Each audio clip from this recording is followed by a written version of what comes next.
Well, the top story this hour, the virus that has created global panic has now claimed 106 lives in China, and more than 4,500 people have contracted the disease so far. There have been 1,300 new cases in the last 24 hours alone.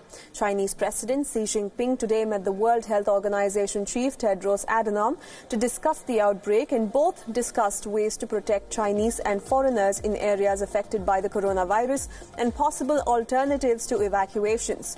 Xi said that China was battling a devil virus, but also expressed confidence in winning the battle against the coronavirus.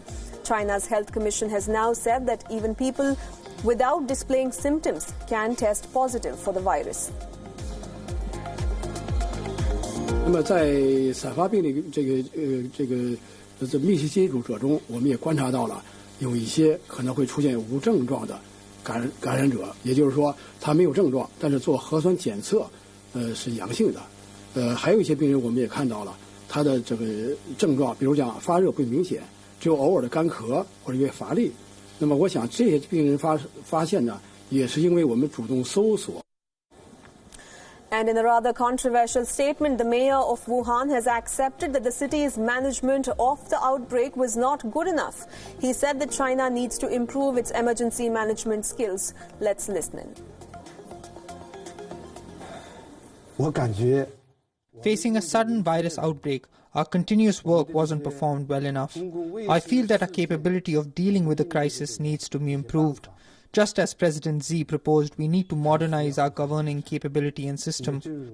One of the most important aspects of modernization of governing capabilities is to manage our resources properly. And we also need to improve our emergency management skills. And well, WION's Patrick Falk now joins us live from Beijing with the latest updates. Well, Patrick, on one hand, President Xi Jinping calling it the devil virus. On the other hand, the Wuhan mayor saying that enough was not done by the Chinese administration. Are we seeing the Chinese administration and the emergency service personnel fold in the face of this deadly virus?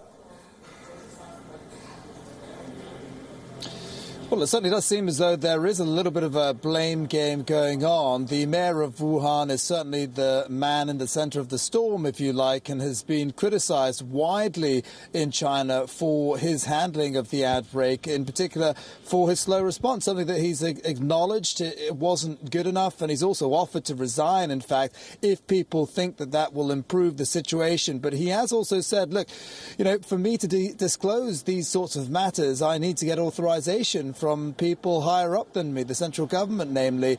And so, as I say, you know, when he's talking about the skills in handling these sorts of emergency situations, I think to an extent he's really saying that we need to be more transparent and have the ability to go ahead and make these calls without there being repercussions if they don't turn out quite the right way.